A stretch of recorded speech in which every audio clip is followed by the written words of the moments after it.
Master minds commerce చదవాలనుకునే 10th inter విద్యార్థుల తొలి ఎంపిక. రవితేజ చాలా స్ట్రగుల్ అయ్యి ఆ సినిమాలు ఈ సినిమాలు చేసి మనసి చూడని సినిమాలో ఆ క్యారెక్టర్ వర్క్ అవ్వడం వల్ల, తర్వాత పూరి జగన్ కనెక్ట్ అవ్వడం వల్ల, సేమ్ సింధూరంలో ఉన్న చంటి క్యారెక్టర్ని పూరి బాగా యూటిలైజ్ చేసుకోవడం వల్ల పూరి సినిమాల వల్ల తను స్టార్ అయ్యాడు.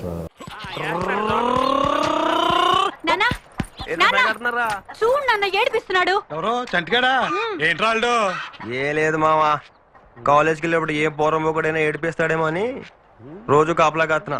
అది మిస్అండర్స్టాండింగ్. ఇది కొట్రా జోకరు. బతికింది, నేను చచ్చాను. థ్యాంక్స్ వాళ్ళు. అమ్మా చంటోడు చాలా మంచోడమ్మా, నువ్వే మిస్అండర్స్టాండింగ్. అమ్మా ఇదిగో బేబీ 2 కాఫీ పట్రా. చెప్పు తెగుద్ది.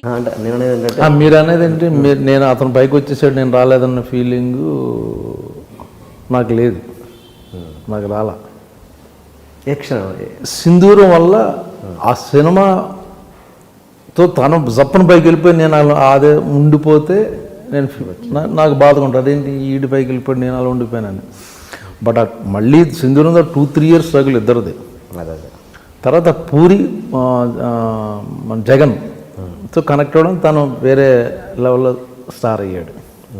అంటే తర్వాత అయినా కూడా జర్నీ ఒకేసారి స్టార్ట్ అయింది కదా. ఓకే, ఆ రవితేజాన్ని వదిలిపెట్టండి, మాతో మిగతా క్యారెక్టర్ మన తర్వాత వచ్చిన వాళ్ళు మన పైకి వెళ్ళిపోయినా ఇక్కడే మానవ సహజం కదా, మీరని కాదు మామూలుగా మానవ సహజం. అంటే తర్వాత మనది ఇంకా బ్రేక్ రావట్లేదు, సరైన బ్రేక్ అన్నది ఫీలింగ్ ఎప్పుడు రాలేదా మీకు? లేదండి, యాక్చువల్గా నాకు ఎందుకంటే నేను హీరో అయిపోతే నేను ఇండస్ట్రీకి రాలేదు ఫస్ట్ ఆఫ్ ఆల్.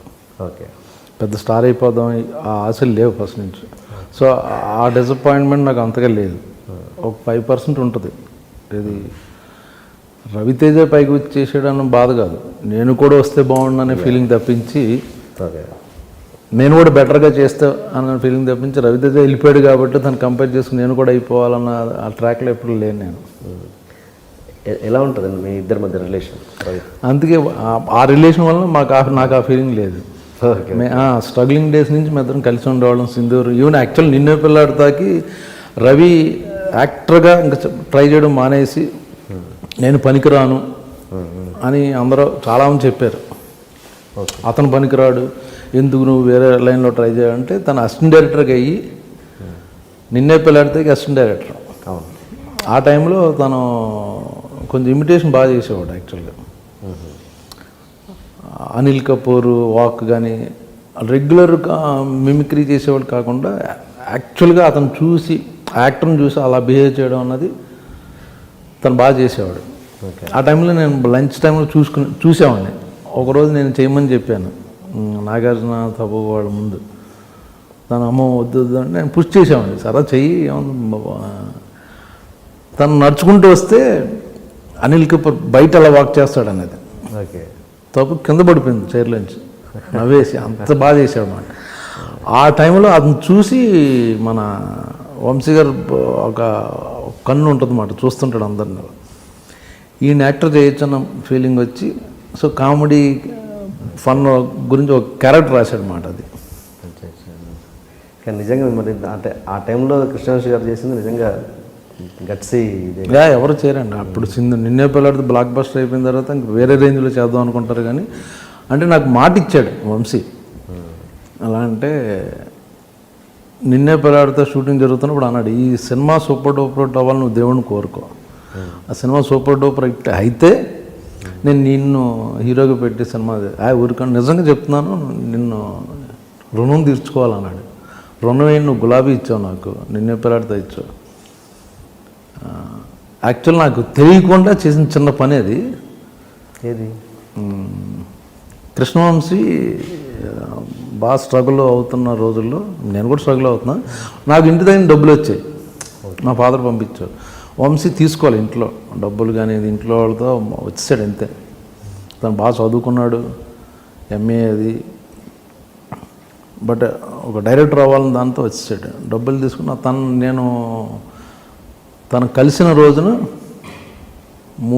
రెండోసారి మాటల్లో నైట్ 8:30 అయింది. నాకు అక్కడ పాండి బజార్లో ఒక చిన్న హోటల్లో మంత్లీ టికెట్ ఉండేది. ఆ టైంకి మాట్లాడుతూ సుప్రియ మెస్ అనేది మాట్లాడుతూ వంశీరా సార్ భోజనం చేద్దాం, టైం అయింది, నేను తినాలి నా పక్కన ఉన్నాడు కూడా సార్ రా అని తీసుకెళ్ళా భోజనం చేసి. యాక్చువల్గా అది విధి ఏదో అంటారు చూడండి, ఆ టైంకి తనకు భోజనం చేసి 2 days అయిందండి కృష్ణవంశ భోజనం చేసి. ఇంకా నెక్స్ట్ డే మార్నింగ్ కుదరట్లేదు, ఇంక వెళ్ళిపోదాం ఇంటికని డిసైడ్ అయ్యాడు. ఆ విషయం నాకు తెలియదు. తెలిసి అయ్యో భోజనం చేయలేదు నువ్వు దా నేను పెడతానన్న ఉద్దేశంలో కాదు, మామూలు జనరల్ క్యాజువల్గా అతను మనసులో ఉంచేసుకున్నాడు నాకు భోజనం పెట్టాడని. గ్రేట్. సో దాని గురించి నాతో అంత పెద్ద సినిమా తీసాడు అది. గ్రేట్.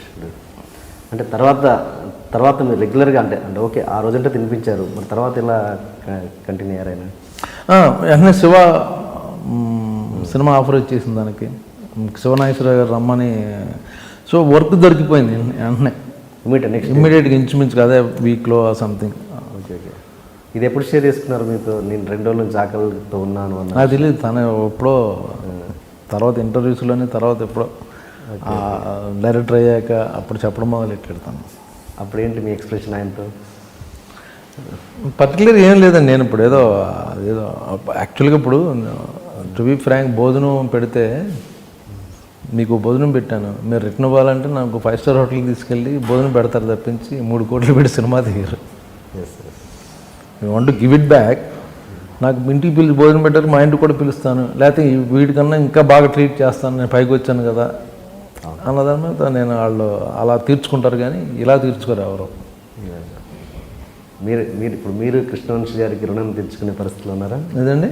మీరే ఇప్పుడు కృష్ణవంశీ గారికి రుణం తీర్చుకునే పరిస్థితిలో ఉన్నారా? అది రుణం నేను తీర్చుకోలేను అది. ఎందుకంటే ఒక సినిమా ఇచ్చాడు ఇప్పుడు, ఓకే తన డైరెక్టర్ అయితే మంచి క్యారెక్టర్ ఇస్తాను, గులాబీ ఇచ్చాడు. నాకు ఇప్పటికీ గులాబీ మంచి పేరు. నిన్నే పిల్లాడతా ఫ్యామిలీలో ఒక మెంబర్ కింద. బేదర్ సీన్ బాగా పాపులర్ నిన్నే పిల్లాడతాలో. గులాబీలో ఒక ఫ్రెండ్ వెన్నుపోటు పడవడం అనేది ఇప్పటికీ స్క్రిప్ట్లో చాలామంది బ్రహ్మాజీ వెన్నుపోటు పొడి చేయడానికి రెఫరెన్స్ చెప్పుకుంటుంటారు స్క్రిప్ట్లో. అలాగా బ్యాక్ స్టాప్ చేయాలన్నదే ఆ క్యారెక్టరైజేషన్ వెళ్ళింది.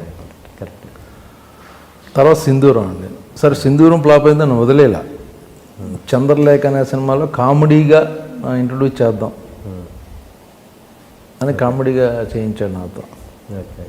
సపోజ్ ఒక దేవుడు మీకు మంచి అవకాశం ఇచ్చి ఆ రుణం తీర్చుకునే అవకాశం దేవుడు ఇస్తే కృష్ణవంశీ గారి పట్ల మీరు ఏం చేస్తారు? దేవుడు ఇచ్చినా కూడా నేను రుణం తీర్చుకోవాలని అంత చేశాడు నాకు. So I don't want give it back to him. ఏదైనా సపోజ్ కొన్ని కోట్లు పెట్టి మంచి సినిమా మీరు ప్రొడ్యూసర్గా తను చేయగలడు కదండి, తను చేసుకునే పరిస్థితిలోనే ఉన్నాడు. Okay okay. అండ్ ఇప్పుడు తర్వాత మీ లాస్ట్ సినిమా ఏంటండి కృష్ణవంశీ గారితో? ఖడ్గం అండి.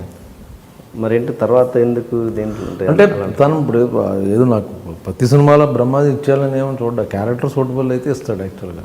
Okay okay. బిగినింగ్లో నేను నాకు గురించి చేశాడు, ఏది ఈవెన్ గులాబీ కానీ నిన్నే పిల్లాడతా సింధూరం అనేది. ఆ తర్వాత నేను కూడా చేస్తున్నాను కాబట్టి అందులో సూటబుల్ ఈ క్యారెక్టర్ వీడికి అయితే బాగుంటుంది అనుకుంటే ఇస్తాడు.